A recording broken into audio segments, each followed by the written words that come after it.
La década del 2000 al 2010 fue sin lugar a dudas dominada por el PlayStation 2, y aunque claramente tuvo algo de competencia y no tuvo un dominio completamente solitario, no se puede negar que cuando hablamos de la PlayStation 2 estamos hablando de la consola de videojuegos más popular y más vendida de toda la historia. Yo tuve la suerte de crecer con la PlayStation 2. Una gran parte de mi infancia y una parte de mi adolescencia se basa en diversos recuerdos con esta consola, y aunque actualmente ya ha quedado un poco anticuada, eso no le quita ni un poco de valor o de mérito a lo que significó para los inicios de este siglo. Además, aunque estamos hablando de una época en la que los juegos literalmente abundaban de todos los géneros y para todos los gustos, podías elegir desde un juego basado en alguna película, que por cierto, esa fue probablemente la mejor época de adaptaciones de películas al mundo de los videojuegos, y también podías elegir un shooter, un mundo abierto o algún juego random de deportes. No eran juegos perfectos o rebosantes de calidad, pero te ofrecían el entretenimiento suficiente y horas de estar pegado a la pantalla descubriendo mundos e historias nuevas. Claro que para ti pudo ser mucho más significativa alguna otra consola, Wii, Xbox, GameCube o incluso algún otro tipo de entretenimiento como películas, series, etc. Pero estoy seguro de que la mayoría estaremos de acuerdo en que la década de los 2000 fue una de las épocas doradas de los videojuegos. Si este video consistiera en nombrar los mejores juegos o los más relevantes de esta época, obviamente tendríamos que incluir algún GTA, en mi opinión el San Andreas, también God of War, Assassin's Creed, Resident Evil 4, Gears of War, PES, en fin. Se desplegaría una extensa lista con títulos que todos conocemos de sobra, pero entre esos juegos que acapararon todo, existieron muchos otros títulos que, aunque tal vez no estuvieron tanto en primera plana, definitivamente sí tuvieron gran protagonismo para muchos de los que ya teníamos los videojuegos como uno de nuestros hobbies para ese entonces. Y hoy vamos a hablar un poco de 5 juegos que, desde mi perspectiva, marcaron los 2000, pero no son tan recordados como lo merecen. Downhill es y será uno de los mejores juegos de carreras, y en este caso basado en una modalidad del ciclismo de montaña. Era un juego muy frenético, entretenido y con escenarios muy variados. Además, tenía la clásica posibilidad de juego tanto para un jugador como para multijugador en pantalla dividida. Y sí, a día de hoy hay algunos juegos que mantienen este tipo de posibilidades, pero no se puede negar que es una opción que poco a poco ha ido quedando en el olvido, lo cual es muy triste en mi opinión. En el juego de base tenemos a 6 personajes que podemos elegir, cada uno con un estilo y personalidad diferente. El sitio de elegir personaje es muy original, siendo la cima de una montaña, en la que también podemos ver las siluetas cubiertas de rocas de los personajes que podemos desbloquear a medida que avanzamos en el juego, que por cierto la mayoría son personajes basados en deportistas de aquella época. Aparte de esto, teníamos la posibilidad de comprar bicicletas especiales o incluso un ciervo, una oveja y una llama, lo cual no le agrega mucho al juego, pero sí te hace dar un par de risas y son detalles que no sobran para nada. Además, hay una especie de personaje secreto que también puedes desbloquear en la tienda, y es el famoso alien que está escondido dentro de la montaña.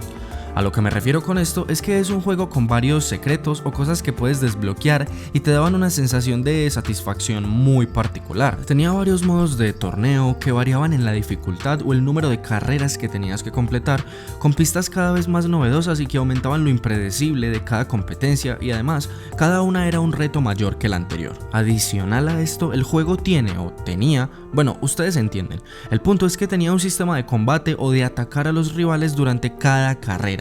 Sí, una mecánica que puede recordar a una saga más clásica como la de Road Rush. ¿Qué juegazo era el Road Rush? Dios mío. Bueno, para su época obviamente.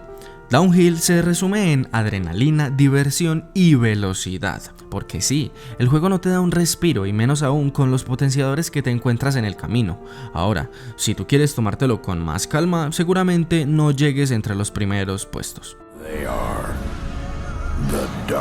Aquí tenemos un juego que para muchos quizás fue sobrevalorado en su época y para otros todo lo contrario, una joya muy infravalorada. Sin embargo, yo estoy más en un punto intermedio, pero reconozco que un poco más del lado de creer que está infravaloradísimo. Este juego fue estrenado en el 2005 para PlayStation 2 y Xbox, y fue uno de esos juegos que suceden una sola vez o que al menos salen bien únicamente en su tiempo específico, y que quizás de haber salido mucho antes o mucho después hubieran pasado completamente desapercibidos o a muchos jugadores quizás no les hubiera gustado tanto por su jugabilidad o ambientación. Pero claro, estos son simplemente suposiciones de mi parte basado en el rumbo que ha tomado la industria de los videojuegos en la última década. Darkwatch fue un juego medianamente bizarro que combinaba el género western con vampiros ambientado en un estilo gótico muy particular. Aquí seguimos al protagonista llamado Jericho Cross, un experto ladrón de trenes quien una noche roba un tren diferente al resto, liberando en el proceso a un peligroso vampiro llamado Lazarus que a su vez convierte en vampiro a Jericho. Entonces este por su parte se dedica a perseguir a Lazarus durante toda la historia del juego. Este oscuro shooter en primera persona te permitía elegir entre 4 dificultades diferentes: novato, vaquero, pistolero y tirador experto. Y un aspecto muy bueno que caracterizaba a Darkwatch, así como también a la mayoría de juegos de esa época, es el hecho de que también podías jugarlo en multijugador a pantalla dividida, lo cual le añadía mucha más diversión. Ahora, claramente no estamos hablando de un juego perfecto ni con las mecánicas más pulidas de la historia, pero sí estamos hablando de un juego que seguramente se mantiene resguardado entre los recuerdos de muchos de los que éramos niños por esa época. Y así lo hayas jugado poco o mucho, seguramente cuando ves esta portada un sentimiento de nostalgia recorre lo más profundo de tus entrañas. Si pensamos en Rockstar Games, tranquilamente podemos tener en mente juegos como GTA San Andreas, GTA V o uno de los mejores juegos de la historia en mi opinión, Red Dead Redemption 2. Y claro, esos que mencioné han sido juegos muy importantes, sin mencionar también otros como GTA 4 o Red Dead Redemption 1, pero por allá en la época de los 2000 tuvimos una joya de mundo abierto que rebosaba de controversia y de personajes, frases y acciones completamente polémicas. Sí, nada más fue decir eso y se me chorrea la baba.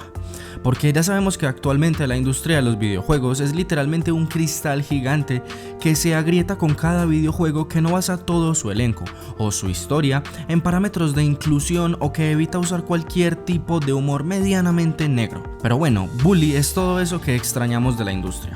Un juego que no se toma muy en serio a sí mismo, pero sí lo suficiente como para darnos una buena historia, variedad de misiones, objetivos y un protagonista muy, pero muy memorable como lo es Jimmy Hopkins. Aparte de Bully, en los 2000 Rockstar se caracterizaba por seguir una serie de parámetros en sus juegos, o bueno, al menos en la mayoría.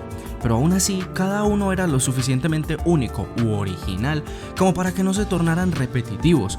Por ejemplo, The Warriors, Manhunt, San Andreas, Max Payne, entre algunos otros juegos que, por más que tenían algo parecido, también tenían su propia personalidad y esencia. Bully es un juego demasiado memorable y de hecho es posiblemente el más recordado de este video, pero aún así no considero que sea tan valorado actualmente como quizás lo merece. Incluso desde la misma compañía de Rockstar es un juego que al parecer ya dejaron en el pasado. Digo, espero que no, yo todavía espero muchísimo una secuela, pero sinceramente un juego como Bully ya no se puede hacer a día de hoy. Sería impensable la cantidad de polémica que se generaría al respecto y la verdad, un juego de Bully políticamente correcto pierde todo su sentido. Pero, ¿qué es lo que hace a Bully tan buen juego? Primero, su mapa es muy único y original, y aunque su mundo abierto no es el más amplio, sí puedo asegurar que es uno de los que tiene más personalidad propia, con diferentes barrios, una feria o parque de diversiones, secretos, misterios y extensas posibilidades de coleccionables que a su vez te dan recompensas principalmente estéticas pero divertidas, aunque también hay algunas otras recompensas muy importantes a nivel jugable. Ahora, una de las cosas más destacables de Bully es su buena ambientación de todo el mapa. mapa, pero mayormente del internado o la academia, el cual es el punto principal tanto del mapa como de la historia en sí, y ver cómo cambia la ambientación y el tipo de misiones a medida que avanzan las épocas del año en el juego es algo brutal y está muy bien logrado. La historia, aunque parece ser de lo menos importante, tiene muy buenos momentos y algunos personajes para destacar también. Aquí pasa algo similar a lo que sucede con CJ en San Andreas, donde crees que serás una persona mala y sin escrúpulos, y claro que puedes serlo cuando juegas en el modo libre, pero en la historia como tal te demuestran lo contrario. Y por favor, no nos olvidemos de la excelente banda sonora de Bully, infravalorada pero en cantidades industriales. Y finalmente Urban Chaos. Sí, soy consciente de que este es muy probablemente el juego más desconocido de esta lista, o al menos el menos recordado, pero eso para nada significa que carece de calidad para los estándares de su época en el año 2006. A ver, sí, es otro shooter en primera persona, pero que para su época tenía algunas mecánicas, ambientación e historia mínimamente novedosas, en donde nos ponemos en el lugar de un agente de la unidad de antidisturbios encargada de proteger a la ciudad de un grupo terrorista. El juego no es la última Coca-Cola del desierto y puede llegar a tornarse repetitivo en algunos momentos, pero asimismo es lo suficientemente entretenido a través de un gameplay claro, conciso y directo, en el que no vemos nada muy complejo ni tampoco muy enrevesado, sino más bien simplemente tú, tu equipo, tus armas y una historia sencilla aunque bien llevada, pero un poco controvertida para la época. El juego tiene algunos momentos de buena dificultad y también muchos momentos con contenido altamente violento, lo cual nunca viene mal para los que nos gusta este tipo de juegos. También puedes obtener diferentes armas, pero las principales son el taser para electrocutar enemigos y también la pistola, bueno, a no ser que también tengas en cuenta el escudo antidisturbios, ya que también puedes usarlo para golpear. La verdad, es triste saber que este tipo de juego se empezó a valorar un tiempo después de su estreno, ya que en un principio pasó muy desapercibido.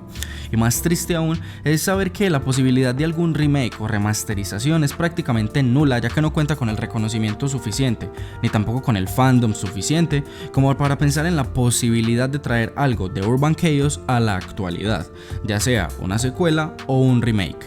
Así que creo que tenemos que aceptar el hecho de que esta será una de esas joyas no tan famosas que irá quedando cada vez más en el olvido. Ya vamos llegando al final del video y me gustaría preguntarles cuál juego hubieran incluido ustedes. No importa que no haya sido tan conocido o que ya actualmente esté completamente en el olvido. De hecho, es justamente eso de lo que trata este video. Si te gustó, regálame un like y si le das al botón de suscribirte, déjame decirte que te lo agradezco mucho. No siendo más, nos vemos en un próximo video.